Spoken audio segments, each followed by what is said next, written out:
तो last time पे देखो हम लोगों ने ईथर का प्रिपरेशन भी पढ़ लिया था, मतलब ईथर की प्रॉपर्टीज भी कर लिया था। अब हम लोग चैप्टर के सबसे लास्ट सेक्शन में आते हैं जिसका नाम है फिनॉल। तो आप लोग हेडिंग लिखो फिनॉल। तो सबसे पहले वही प्रिपरेशन ऑफ फिनॉल, फिनॉल को कैसे प्रिपेयर करते हैं।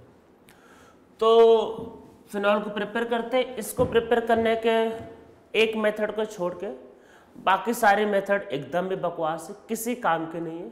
लिख लेते हैं, किसी काम के है नहीं, तो फटाफट लिखते, किसी भी काम के नहीं है। तो अगर आपके पास बेंजीन पे जैसे ये सल्फ्यूरिक एसिड है या फिर बेंजीन पे SO3Na, अरे बेंजीन पे सल्फोनिक एसिड, अगर आप सल्फोनिक एसिड की रिएक्शन NaOH के साथ भी करवा दो तब भी बन जाएगा, कोई दिक्कत नहीं। अगर आप इसको स्टीम से पास करो या फिर वही वाटर के साथ हीट, ठीक है, ऐसा लिखा हो सकता है, आप कुछ भी पास करो। सल्फोनिक एसिड आपको पता ही होगा, मैंने जब करवाया था एरोमेटिक हाइड्रोकार्बन तो कहा था कि सल्फोनेशन उतना प्रेफर्ड नहीं होता है, तो हाई टेम्परेचर पे बहुत आराम से निकल जाता है ये और इससे बन जाता है फिनॉल, ठीक है। तो अगर आप सल्फोनिक एसिड को या फिर इस मॉलिक्यूल को, अगर आप वही बेंजीन सल्फोनेट को अगर आप पास करोगे स्टीम मतलब कि वाटर एट हाई टेम्परेचर या फिर हॉट वाटर से पास करोगे तो रिएक्शन हो जाता है, ठीक है। इसके अलावा हम लोगों ने याद करो एक रिएक्शन किया हुआ है पीछे आपका एल्किल एंड एराइल हैलाइड में। ये रिएक्शन था आपका कौन सा था, nucleophilic substitution reaction on benzene. तो मतलब अगर आप इसकी रिएक्शन NaOH के साथ करते हो, याद करो मैंने लिखवाया था ना बहुत हाई टेम्परेचर मीन्स कि करीब 300 डिग्री के आसपास, तो आपके पास क्या होगा, यहाँ पे न्यूक्लियोफिलिक सब्स्टिट्यूशन होगा और ये बन जाएगा OH। अगर आप यहाँ पे NO2 लगा देते हो, अरे ये तो आपका एल्किल एंड एराइल हैलाइड में बताया था, अगर आप यहाँ पे NO2 लगा दोगे तो रिएक्शन इजी हो जाएगा, मतलब अगर आप एक NO2 जोड़ दोगे तो रिएक्शन हो सकता है 200 डिग्री पे हो जाए, पर हमको क्योंकि फिनॉल बनाना है तो इसलिए इसको थोड़ा टेम्परेचर को हाई करना पड़ेगा, ठीक है। तो ये आपका रिएक्शन हो जाएगा। इसके अलावा थर्ड, इसमें सब ऐसे टाइम पास वाले रिएक्शन है जो आपको नॉर्मली पता है। इसमें अगर आपके पास जैसे बेंजीन मतलब फिनॉल है, अगर आप इसकी रिएक्शन जिंक या जिंक डस्ट के साथ करते हो, थोड़ा हीट करना होगा, तो जिंक एक्चुअल में नहीं, ये तो नहीं, ये तो ये नहीं होगा। हम लोग एक्चुअल में फिनॉल की प्रॉपर्टीज मतलब फिनॉल को प्रिपरेशन पढ़े, वो प्रॉपर्टीज था एक्चुअल में उससे बेंजीन बन जाता है। नहीं एक्चुअल में हम लोग अभी फिनॉल को प्रिपरेशन, एक्चुअल में सब इतने मतलब एक ही जैसे रिएक्शन में मुझे लगा कि फिनॉल का प्रॉपर्टीज, ठीक है, तो इसको रहने दो। ये चलो फिनॉल का प्रॉपर्टीज में आएगा, ये तो प्रिपरेशन नहीं होगा। इसके अलावा अगर आपके पास ये मान लेते हैं ये ऐसा मॉलिक्यूल है, तो इसकी रिएक्शन कर दो सोडा लाइम के साथ।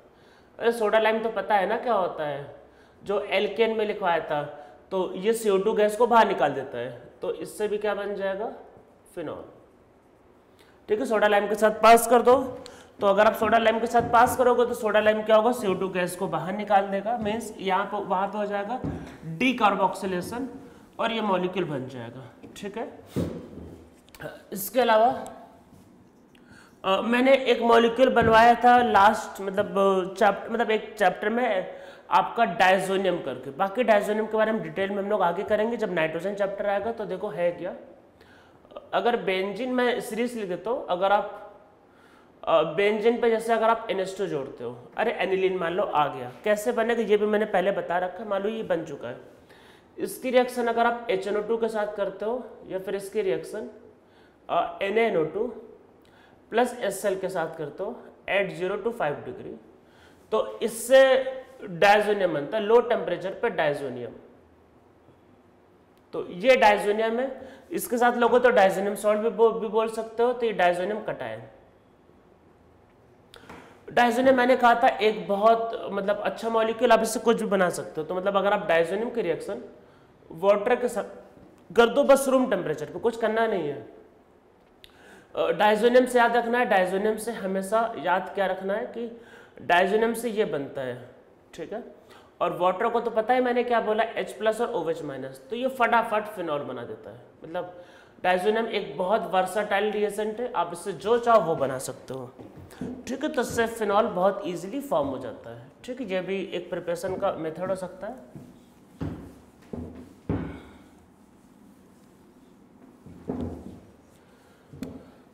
इसके अलावा एक मेथड ये हो सकता है,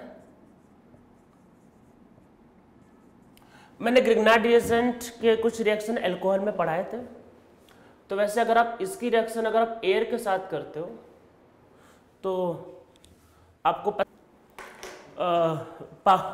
पावर कट हो गया था, हम लोग अब आगे कंटिन्यू करते हैं।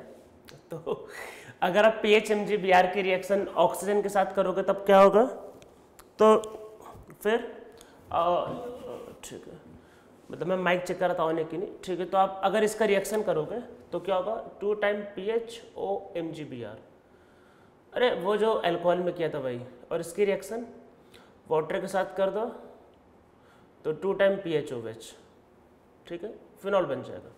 मतलब ये कुछ मेथड थे फिनॉल को बनाने के सारे ऐसे टाइम पास वाले रिएक्शन थे। ठीक है, तो ये सब लिख लो। इसमें जो थोड़ा बहुत इंपॉर्टेंट है वो लास्ट वाला एक इंडस्ट्रियल मेथड है फिनॉल को बनाने का। फिनॉल एक महंगा सॉल्वेंट है, अच्छा सॉल्वेंट है, बहुत डिमांडिंग सॉल्वेंट है, और करंट टाइम पे मतलब केमिकल की डिमांड बहुत ज़्यादा है, तो एक बहुत मतलब डिमांडिंग सॉल्वेंट है। एक इंडस्ट्रियल मेथड है फिनॉल को बनाने का कि बल्क में कैसे बनाते हैं। तो इसमें 6th लिखते हैं फ्रॉम क्यूमीन। तो मैं आपको पूरा स्टार्टिंग से बताता हूँ कि क्या होता है। ये बेंजीन है, पहले लिख लो पूरा रिएक्शन। इसकी रिएक्शन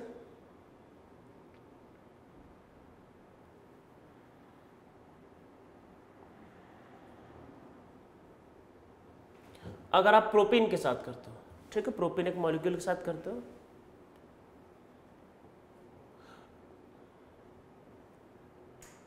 H3PO4 के प्रेजेंस में, देखो यहाँ पे प्रोपीन ही लेना जरूरी नहीं है, आप कोई और मॉलिक्यूल भी ले सकते हो। वैसे प्रोपीन इसे लेते हैं क्योंकि देखो होता क्या है कि वो जो पेट्रोलियम आता है, पेट्रोलियम एक्चुअल में उसके फ्रैक्शनल डिस्टिलेशन से बहुत ढेर सारे मॉलिक्यूल निकलते हैं। उसमें one of the product benzene भी होता है, one of the product propene भी होता है। तो प्रोपीन का हम लोग यूज़ नहीं करते, जैसे हमारे घर में यूज़ होता है आपका प्रोपेन का, ब्यूटेन का, मतलब LPG में प्रोपीन का यूज़ नहीं होता। तो यहाँ पे ये आपके पास है फ्रिडल-क्राफ्ट अल्काइलेशन, ठीक, ये आपके पास होगा, और इससे बनता है आपके पास ये मॉलिक्यूल जिसका नाम है क्यूमीन। मतलब ये बहुत इजीली मिल जाता है और बहुत सस्ता मॉलिक्यूल है, ये क्यूमीन है। अगर आप क्यूमीन की रिएक्शन ऑक्सीजन के साथ करते हो 100 to 105 डिग्री में, तो इसका ऑक्सीडेशन हो जाता है और इससे बनता है ये मॉलिक्यूल। मैं भी मैकेनिज्म इसका बता दूंगा, पर अभी आप ये हाइड्रोपेरोक्साइड जो मैंने बताया था ना ईथर का ऑक्सीडेशन से, तो वैसा क्योंकि इसके बगल में यहाँ एक्चुअल में मैकेनिज्म में क्या होता है कि यहाँ पे फ्री रेडिकल बनता है, वो काफ़ी स्टेबल होता है रेजोनेंस से, ठीक है। और सबसे लास्ट में अगर आप इसकी रिएक्शन H2SO4 के साथ करते हो 100 डिग्री के आसपास, तो इसमें बनता है फिनॉल, डाइल्यूट H2SO4 होता है एक्चुअल में, मतलब उसमें डाइल्यूटेड फॉर्म में, plus CH3 C double bond O CH3 acetone. तो दो बहुत महंगे सॉल्वेंट हमको मिलते हैं, फिनॉल और एसीटोन दोनों की डिमांड बहुत ज़्यादा है मार्केट में। तो और इसको बनाने में H3PO4 का यूज़ करते हैं और डाइल्यूट H2SO4 सब सस्ते सस्ते केमिकल और एयर का, मतलब ऑक्सीजन मतलब एयर से आ जाता है। तो और इससे ये सस्ते मॉलिक्यूल से वो दो बहुत महंगे सॉल्वेंट मिलते हैं, बहुत महंगे थे पर महंगे सॉल्वेंट मिलते हैं जिनका बहुत ज़्यादा डिमांड है वो। तो ये एक अच्छा मेथड है फिनॉल को, और साथ में एसीटोन मिलता है, वो भी जो मतलब वो भी एक ऐसा मॉलिक्यूल मिलता है साथ में जिसकी डिमांड भी बहुत ज़्यादा है। एसीटोन तो पता ही होता है कितने ज़्यादा हम लोग यूज़ करते हैं सॉल्वेंट के फॉर्म में, तो हमें दो अच्छे महंगे केमिकल को मिलते हैं। तो देखो सबसे पहले यहाँ से ये जो बनेगा ये तो पता है, तो फ्रिडल-क्राफ्ट असाइलेशन मतलब अल्काइलेशन, इसमें कुछ है नहीं, H+ का अटैक होगा। अरे मैंने फ्रिडल-क्राफ्ट में बताया था कि कोई भी आप रिएजेंट ले सकते हो, बस कार्बोकेटायन बनना चाहिए, तो इससे बन जाएगा ये मॉलिक्यूल, और इसका इस पर अटैक हो जाएगा तो ये तो बन जाएगा क्यूमीन तक, तो आपको पता ही है एक्चुअल में। तो पर एक्चुअल मैंने बता दिया कि स्टार्टिंग में ये लेते हैं पहले ये और फिर ऑक्सीडेशन, मतलब अगर क्यूमिन से दिए तो क्यूमिन का ऑक्सीडेशन फिर H2SO4, ठीक है। तो अब आगे हम लोग लास्ट के 2 स्टेप समझते हैं कि कैसे बनता है, मतलब लास्ट के 2 स्टेप।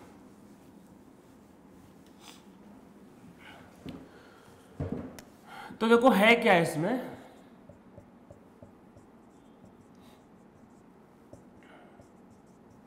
ये मॉलिक्यूल है, इसकी रिएक्शन एयर के साथ, मतलब ऑक्सीजन, मतलब वही इंडस्ट्रियल मेथड में सस्ते से सस्ता काम एयर फ्री का, एयर का यूज करेंगे ऑक्सीजन का।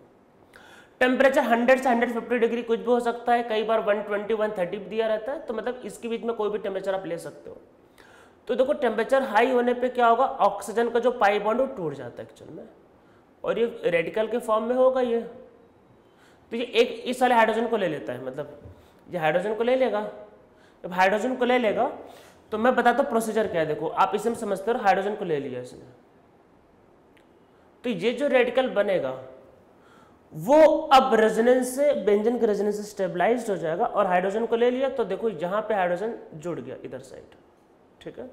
पर यहाँ वाला रेडिकल बचा हुआ है, और वही कि आपका बेंजीन में वो रेडिकल बेंजीन के बाहर रेजोनेंस से स्टेबलाइज होता है। ऊपर से एक तो टर्सरी भी है, क्यों इतना इजीली ऑक्सीडाइज हो गया, पहला रीजन टर्सरी है और दूसरा बेंजीन का रेजोनेंस, मतलब बहुत स्टेबल है रेडिकल, आराम से बन जाएगा वो, फिर इसमें बहुत इजीली ये मॉलिक्यूल मतलब बन जाता है।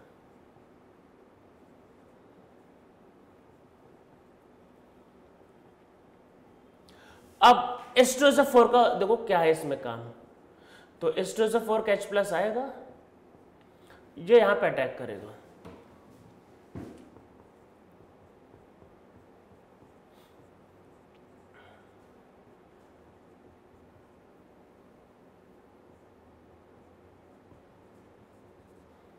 और देखो ये बन गया OH2। और वाटर आपको पता है बहुत अच्छा लिविंग ग्रुप, इसीलिए थोड़ा टेम्परेचर आपको बोला 100 डिग्री के आसपास लेने को, ठीक है।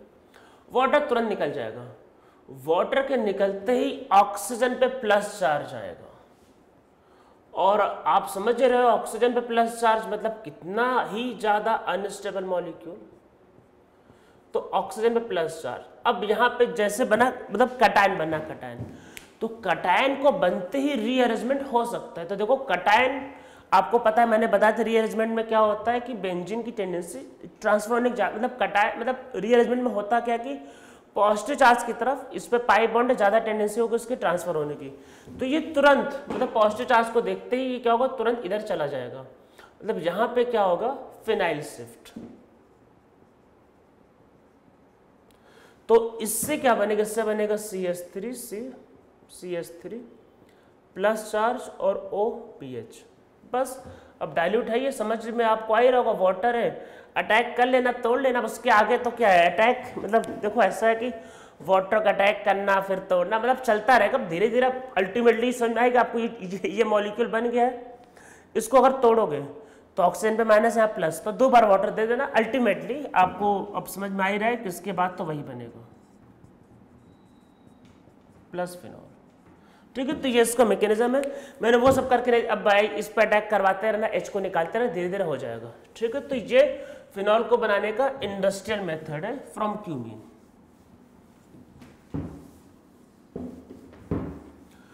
तो ये हो गया फिनॉल के प्रिपरेशन, ठीक है। अब हम लोग आते हैं फिनॉल की, बस इतना ही था, ज़्यादा है नहीं कुछ। फिनॉल के हम लोग अब आते हैं प्रॉपर्टीज पे, तो नीचे लिखो फिजिकल प्रॉपर्टी। एक्चुअल में फिनॉल का मेल्टिंग पॉइंट भी 40 में कुछ होता है, 40 to 43 होता है। तो फिनॉल एक्चुअल में रूम टेम्परेचर में सॉलिड होता है, तो नीचे लिखो melting point of phenol is 43 degree, so phenol is solid at room temperature. Melting point of phenol मतलब melting point of phenol is 43 degree, so phenol is solid at room temperature, ठीक है। तो इसमें आगे लिखो boiling point of phenol is very high, मुझे exactly तो पता नहीं पर 200 के ऊपर होता है, बस मतलब रूम टेम्परेचर पे सॉलिड होता है, बस हो गया, ठीक है। अब इसमें नीचे लिखो, देखो फिनॉल आपको वो याद है अल्कोहल, मैंने कहा था कि अल्कोहल में जैसे जैसे कार्बन चेन बढ़ता है वाटर में सॉल्युबिलिटी कम होने लगती है। तो फिनॉल में क्योंकि 6 कार्बन है तो फिनॉल की सॉल्युबिलिटी वाटर में काफ़ी कम होती है। पर क्योंकि देखो वैसे तो अगर 6 कार्बन का अल्कोहल होता है तो वाटर में इनसॉल्युबल होता है नियरली, पर क्योंकि फिनॉल में 6 कार्बन है तो सॉल्युबिलिटी कम है, पर क्योंकि वो एक प्लेन में है तब भी ठीक ठाक सॉल्युबल भी हो जाते हैं। तो इसमें नीचे लिख लो कि phenol is partially soluble in water, solubility is not very high, मतलब ठीक ठाक सॉल्युबल है, प्लेनर है इसलिए सॉल्युबल है, पर क्योंकि 6 कार्बन इसलिए इनसॉल्युबल, मतलब दोनों फैक्टर्स में है तो इस वजह से थोड़ा बहुत सॉल्युबल है, मतलब ऐसा। पर अगर आप कोई अच्छा एसिड या बेस लो, मान लो NaOH या फिर H2SO4, तो उसमें बहुत ज़्यादा सॉल्युबल होता है, उनमें आपस में रिएक्शन कर लेता है ना ये, तो मतलब बहुत ज़्यादा सॉल्युबल है बेस या एसिड में, ठीक है। तो ये होगा फिनॉल के बारे में, बस इतना ही है। फिनॉल तो pH OH होता है तो इसमें कुछ कार्बन कम ज़्यादा, मतलब देखो अल्कोहल में क्या है कि ROH होता है, कार्बन को बढ़ाते रहो तो बोल देंगे मेल्टिंग पॉइंट बढ़ा, बॉइलिंग पॉइंट बढ़ा। अरे फिनॉल तो बस बेंजीन और OH होता है, तो उसमें ये बोल ही नहीं सकता कि कार्बन बढ़ा है तो मेल्टिंग पॉइंट बढ़ा, बॉइलिंग पॉइंट बढ़ा, ऐसा कुछ हो ही नहीं सकता। तो बस हो गया, इतना यही है। उसमें नीचे लोगों को केमिकल प्रॉपर्टीज, ठीक है, केमिकल प्रॉपर्टीज के करते हैं। तो कुछ रिएक्शंस को मैं लिख रहा हूँ, उसको ध्यान मतलब देना। तो मैं काम करता हूँ, मैं पहले सबसे इंपॉर्टेंट रिएक्शन से आता हूँ, मतलब मैं इधर उधर की बातें ना करके सबसे मेन रिएक्शन से ही स्टार्ट करता हूँ। तो इसमें लिखो रीमर टीमैन रिएक्शन, ठीक है, RTR, रीमर टीमैन रिएक्शन। आप समझ लो कि पूरे फिनॉल में अगर एक रिएक्शन पूछा जाए कि जो एग्जाम के पॉइंट ऑफ व्यू से इंपॉर्टेंट, वो यही है। बाकी प्रिपरेशन में क्यूमीन वाला ठीक है, अलग मेथड है, मतलब वो मतलब एक तो पहली बात तो वो अगर आपको नहीं पता तो आप उसको सोच नहीं सकते, तो इसलिए वो अलग था, और बाकी तो सब वैसे फालतू मेथड थे। ये प्रॉपर्टीज में ये एक इंपॉर्टेंट रिएक्शन है, मतलब है क्या, पहले ये समझते हैं। अगर आप फिनॉल की रिएक्शन क्लोरोफॉर्म के साथ करते हो, एक्चुअल में इसमें आप ब्रोमोफॉर्म भी ले सकते हो, पर नॉर्मली क्योंकि नेम रिएक्शन है, नेम रिएक्शन मतलब एक साइंटिस्ट के नाम पे, तो इन्होंने क्लोरोफॉर्म पे किया, बाकी आप ब्रोमोफॉर्म भी ले सकते हो, ठीक है। और साथ में डाइल्यूट NaOH, मतलब साथ में NaOH,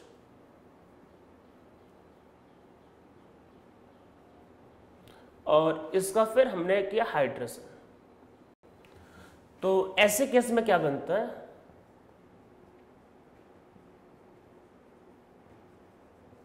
CHO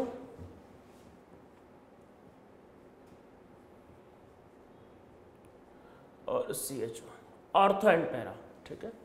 इसको बोलते हैं हम लोग सैलिसल्डिहाइड,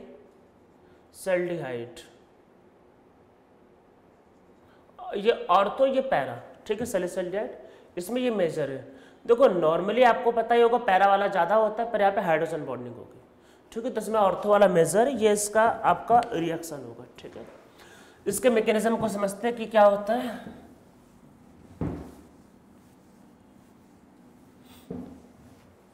तो देखो एक इसमें मैकेनिज्म पे आते हैं।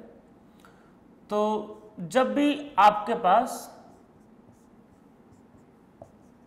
कोई भी हेलो फॉर्म होता है, जैसे ब्रोमोफॉर्म, जो भी, अगर आप इसकी रिएक्शन बेस के साथ करते हो, बेस ऐसा नहीं NaOH, कोई भी बेस चल सकता है, ठीक है। तो देखो इसमें है क्या, लॉजिक क्या है, ये जो हाइड्रोजन है वो अच्छा खासा एसिडिक होता है, मतलब अच्छा खासा एसिडिक होता है, तो ये जो OH माइनस होता है वो H को लेके चला जाता है, मतलब बेस के साथ। तो इसमें बनता है Cl, और ये माइनस चार्ज, ये Cl और इसे Cl प्लस H2O बाहर निकल जाएगा, ठीक है। अब इसमें क्या होता है कि ये एक Cl भी बाहर निकल जाता है, तो इससे बनता है फिर CCl, और क्योंकि Cl माइनस बाहर निकलेगा प्लस NaCl, मतलब आप समझो कि हमने यहाँ से एक, देखो बेस है, देखो आप लॉजिक समझो क्या, एक बेस है, तो बेस के साथ हमने एक एसिड को बाहर निकाला, ठीक है। थोड़ा सा टेम्परेचर की जरूरत पड़ती है, इस बात को ध्यान रखना, और मतलब बेस आपको स्ट्रॉन्ग चाहिए, कि स्ट्रॉन्ग बेस की जरूरत पड़ेगी। तो इससे बनता है ये मॉलिक्यूल, इसको हम लोग बोलते हैं कार्बिन। कार्बिन में क्या होता है, कार्बन में 2 बॉन्ड और 2 इलेक्ट्रॉन। तो जब भी आप किसी हेलो फॉर्म को बेस के साथ रिएक्शन करोगे, कार्बिन बनता है, ठीक है। तो नीचे लिखो when any hello form react with base at high temperature always कार्बिन is formed, ठीक है, कार्बिन बनता है, इस बात को ध्यान रखना। तो वैसे रिएक्शन में हमको ये चाहिए, मतलब कि, तो इसमें नीचे लिखो लिखो CCl2, अरे CCl2 यही, CCl2 is attacking electrophile in Reimer Tiemann reaction. तो रीमर-टीमन रिएक्शन में यही आपका अटैकिंग इलेक्ट्रोफाइल। मैं एक चीज बता देता हूँ, तो मैं ये थोड़ा कार्बन के बारे में, या चलो कार्बन के बारे में मैं बस इतना अभी यहीं लिखता हूँ। मैं कार्बन के बारे में एक काम करूंगा कि नेक्स्ट लेक्चर में मैं थोड़ा सा कार्बन के बारे में बता दूंगा। वैसे मैंने कुछ बैचेस में बताए हुए थे, पर क्योंकि ये अभी क्लास, ये लेक्चर मैं ऑलरेडी सब बैच के लिए रिकॉर्ड कर रहा हूँ, तो मैं कार्बन के बारे में शायद कुछ लोगों को नहीं पता होगा कि और कैसे बन सकता है, तो मैं कार्बन के बारे में अलग से ही लेक्चर रिकॉर्ड करके आपको मतलब बता दूंगा, दे दूंगा वो। ठीक है, तो हम लोग इसमें फिर नीचे देखते हैं क्या हुआ। तो हमारा जो, क्योंकि अभी इसमें हम फिनॉल के बारे में पढ़ रहे थे या कार्बन के बारे में इन्वॉल्व नहीं करते, उसके बारे में आपको अलग से बता दूंगा। तो हमारा जो अटैकिंग जो इलेक्ट्रोफाइल है वो है CCl2। और पता ही आपको पहले से पता ही ये सारी बातें कि बेंजीन पे प्रिफर्ड रिएक्शन क्या होता है, इलेक्ट्रोफिलिक सब्स्टिट्यूशन रिएक्शन। अरे यही तो बताया था ना पहले, aromatic hydro electrophilic substitution reaction. तो देखो क्या होगा इसमें, वैसे मीडियम बेसिक है और फिनॉल एसिडिक होता है, तो वैसे इसका H को ले लेगा। ठीक है, ये ऐसा होता है, ये मैं बता देता हूँ। तो फिर आपके पास क्या होगा,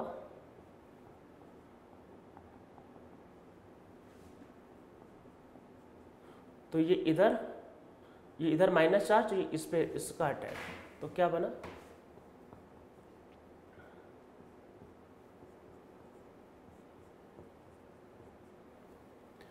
और देखो इस पे आएगा माइनस चार्ज, और इसको इलेक्ट्रॉन मिल रहा है ना, इस पे माइनस चार्ज भी आएगा। अब सोच के देखो इधर माइनस चार्ज, यहाँ पे एक हाइड्रोजन भी होगा।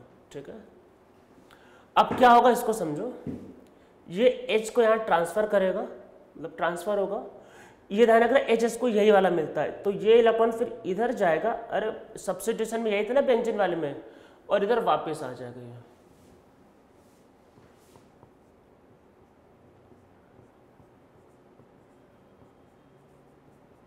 ये हमारा पहला स्टेप, ये स्टेप 1 है।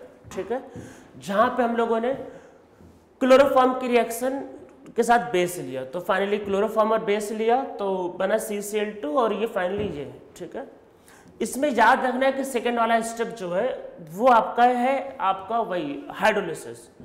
तो सेकेंड वाले स्टेप में, मतलब ये स्टेप 1 था पूरा, अरे स्टेप 1 में यही था, मतलब स्टेप 1 में तो ये बन चुका था, मैंने भी दिखा दिया कि कार्बन बन गया और उसका दिया अटैक। ठीक है, स्टेप 2 में क्या है कि एक बात को इसमें मतलब थोड़ा सा ध्यान देना, ये वो ये कि यहां पे ऑक्सीजन पे माइनस चार्ज है, अगर वाटर में D2O हो गया तो यहां पे ध्यान रखना है कि OD आ जाएगा। ये निकल चुका है, अगर वाटर में D2O की जगह, मतलब H2O की जगह अगर D2O होगा तो OD हो जाएगा, इस बात को ध्यान रखना है। बाकी ये तो हाइड्रोलिसिस, अरे हाइड्रोलिसिस तो बता ही रखा है क्या करना होता है, तोड़ना है, इधर H इधर OH, ये तो बता ही रखा ना, ये तो H और OH, तो और वाटर बाहर निकाल देना, तो आपके पास अल्टीमेटली बनेगा ये मॉलिक्यूल। ठीक है, ये आपका हाइड्रोजन बॉन्डिंग की वजह से मेजर होगा। इसमें बस ध्यान रखना कि इसका ये जो H आता है, ये H ये सॉल्वेंट से आया है, ये पहले निकल गया है और बाद में दोबारा सॉल्वेंट से आता है। ठीक, आपको लगेगा कि कुछ नहीं हुआ, पर ये सॉल्वेंट से आता है। दूसरी बात, यहाँ पे जो H आया है, ये H ये वाला बेंजीन का H है। ठीक है, इस बात को ध्यान रखना, बाकी इसमें आपको कोई दिक्कत नहीं होगी, बस यही आपका है रीमर-टीमन रिएक्शन।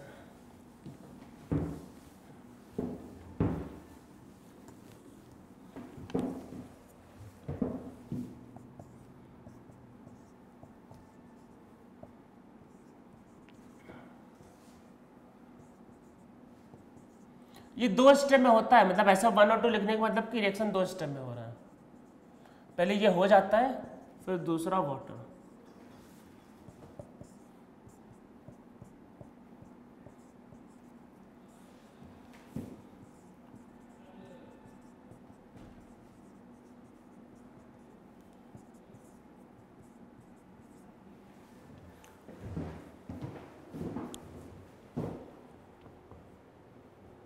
इसमें पैरा पोजीशन ब्लॉक है तो इसमें एक ही प्रोडक्ट बनेगा। ठीक है,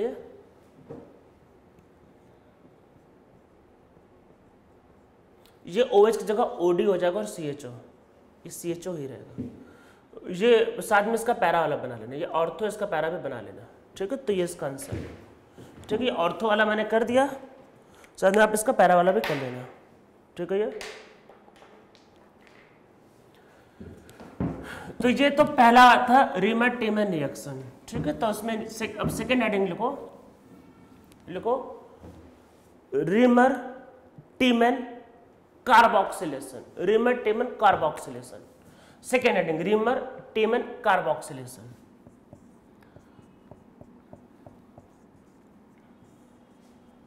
अगर आपने यहां पे CCl4 ले लिया, CCl4 मतलब carbon tetra chloride plus NaOH और हीट, ये पहला स्टेप। और दूसरा स्टेप में वही H2O।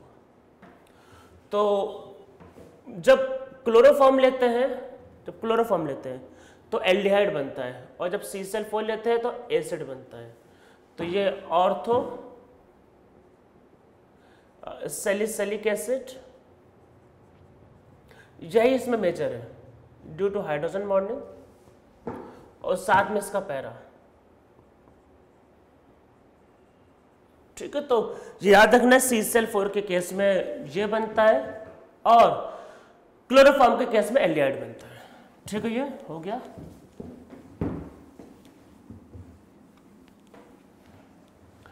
चलो ये हो गया दो स्टेप, दो रिएक्शंस। हम लोग इसमें और आगे बढ़ते हैं। Third, Kolbe's carboxylation. फटाफट लिखते रहते, ज्यादा इंपॉर्टेंट है नहीं सब ये।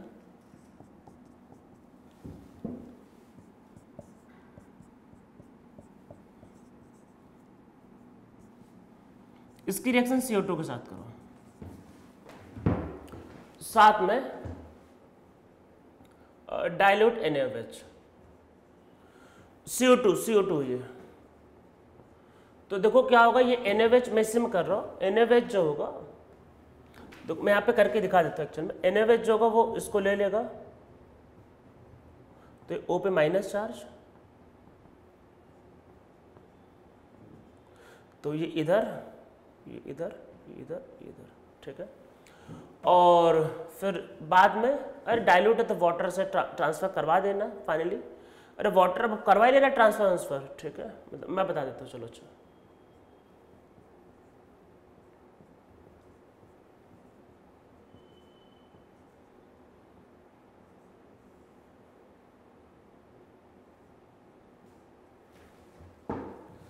तो इससे बनता है ये मॉलिक्यूल, ठीक है। इसमें ऑर्थो वाला ही मेजर होगा, तो मैं वही लिख रहा हूँ। तो मतलब अगर आप फिनॉल की रिएक्शन CO2 और डाइल्यूट NaOH के साथ कराओगे तो फिर से सैलिसिलिक एसिड बन जाएगा। इसको बोलते हैं कोलबे कार्बोक्सिलेशन,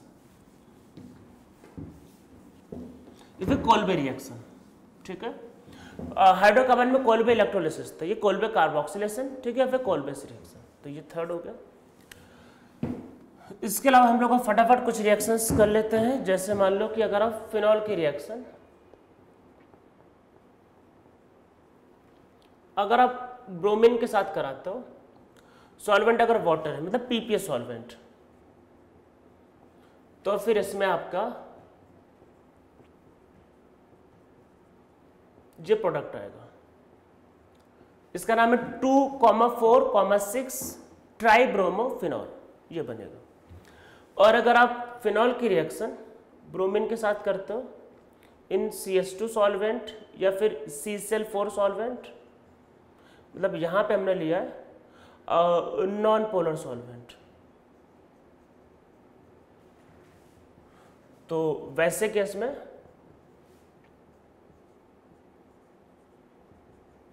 इसका ऑर्थो और इसका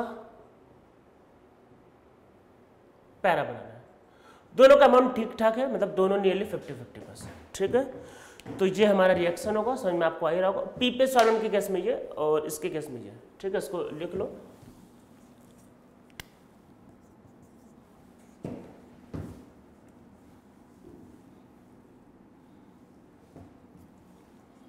अगर आप इसकी रिएक्शन डाइल्यूट HNO3 के साथ करते हो, डाइल्यूट नाइट्रिक एसिड के साथ करते हो, मतलब डाइल्यूट है, ध्यान रखना पानी इसमें मिला हुआ है। तो इसमें बनता है ऑर्थो और पैरा, क्योंकि यहाँ पे हाइड्रोजन बॉन्डिंग हो सकती है तो ये मेजर है, ठीक है। डाइल्यूट नाइट्रिक एसिड के साथ ये बनता है। अगर आप इसमें कंसंट्रेटेड नाइट्रिक एसिड लेते हो या फिर हॉट नाइट्रिक एसिड, कंसंट्रेटेड या फिर हॉट नाइट्रिक एसिड के साथ थोड़ा सा हीट करना पड़ेगा, तो इसके केस में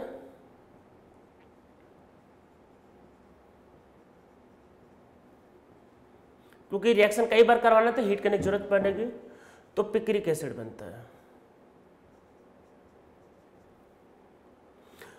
इसमें मुझे एक बहुत इंपॉर्टेंट बात बतानी, देखो है क्या कि ये जो नाइट्रिक एसिड है, आपको मैंने कई बार बोला होगा, अगर नाइट्रिक एसिड के पास अगर दो ऑप्शन होते हैं, एसिड बेस या रिडॉक्स, तो नाइट्रिक एसिड रिडॉक्स रिएक्शन को देना बहुत प्रेफर करता है as compare to acid base reaction.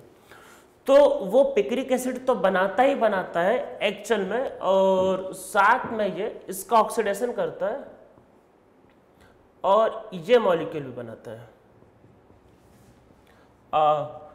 क्विनिनॉन, और यही इसी के साथ हाइड्रोक्लोरोक्विनोन, वो जो आजकल यूज होता है वो मलेरिया के लिए और कोरोना वायरस के लिए, वो यही था SCQ, मतलब हाइड्रोक्विनोन।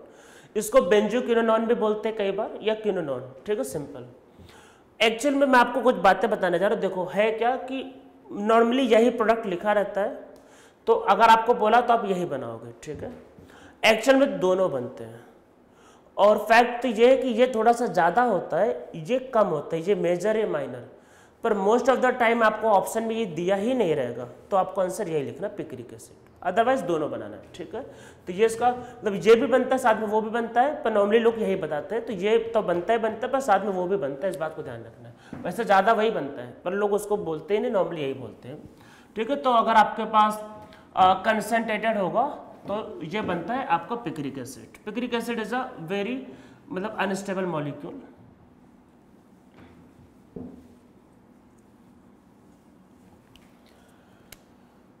अगर आप इसकी रिएक्शन सल्फ्यूरिक एसिड के साथ करते हो एट 25 डिग्री, मतलब लो टेम्परेचर पे, तो लो टेम्परेचर पे नॉर्मली इससे बनता है भाई सल्फोनेशन से ऑर्थो। और अगर आप इसकी रिएक्शन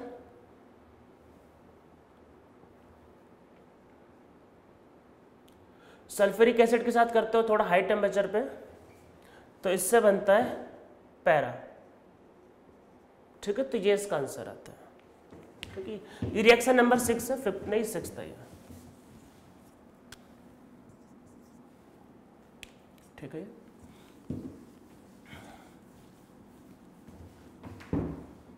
इसके अलावा कुछ और रिएक्शंस,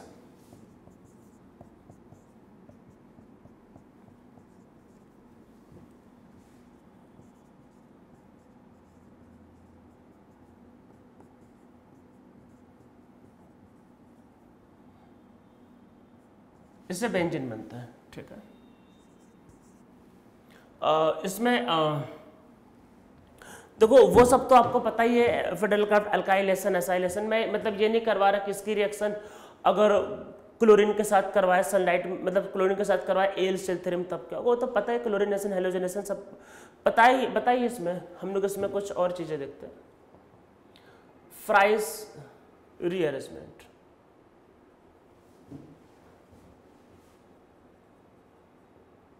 फ्राइस रीअरेंजमेंट, ठीक है। अगर आप फिनॉल की रिएक्शन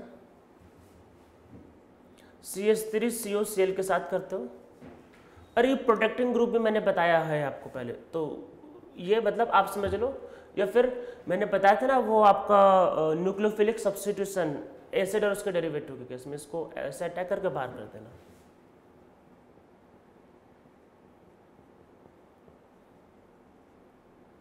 ये, या फिर आप इसकी जगह ये भी ले सकते थे, एसिटिक एनहाइड्राइड भी, तब भी यही बनता है, ठीक है।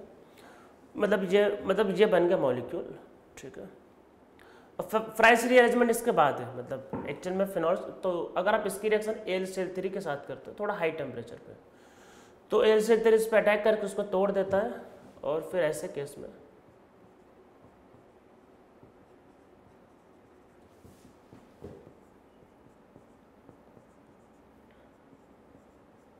तो ये इसका प्रोडक्ट। रीअरेंजमेंट का मतलब होता है कि कुछ अंदर और बाहर नहीं हो, मतलब कुछ ऐड नहीं हो रहा, कुछ रिमूव नहीं हो रहा। तो आपने इसी मॉलिक्यूल को रीअरेंज किया तो ये बन गया। तो मतलब फ्राइस रीअरेंजमेंट एक्चुअली में इसके बाद है। तो आप बोलते ये कहाँ से आया, तो क्योंकि हम फिनॉल का प्रॉपर्टीज पढ़े तो फिनॉल से ये बनता है और इससे ये, ठीक है। तो ये पहला पार्ट, ये फ्राइस रीअरेंजमेंट। तो अगर आपके पास एक ईस्टर है, अरे ईस्टर नहीं है, तो अगर आप ईस्टर का एल्सियम के साथ हीट करोगे तो वो मॉलिक्यूल बनते हैं।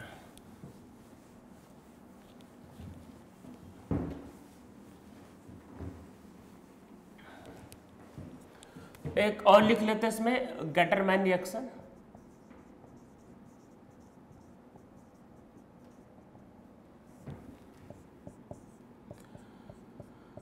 अगर आप फिनॉल की रिएक्शन HCN के साथ करते हो,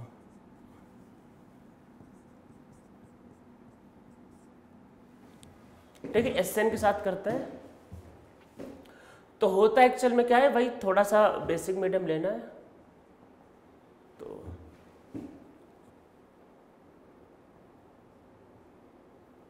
वो निकल जाएगा और आप समझ लो ऐसा। तो ऐसा मॉलिक्यूल बनता है और वही H को बाहर निकाल देना, मतलब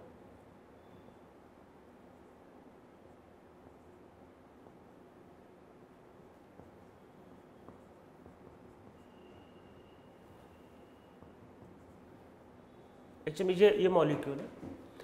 तो इसको H पकड़ा दो,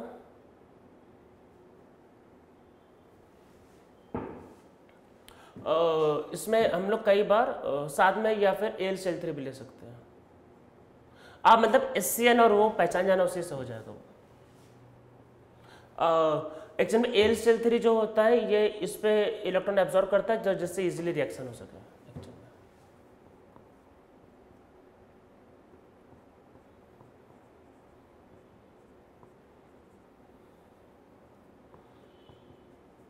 ठीक है आया, और इसको फिर हाइड्रोलिसिस कर दो।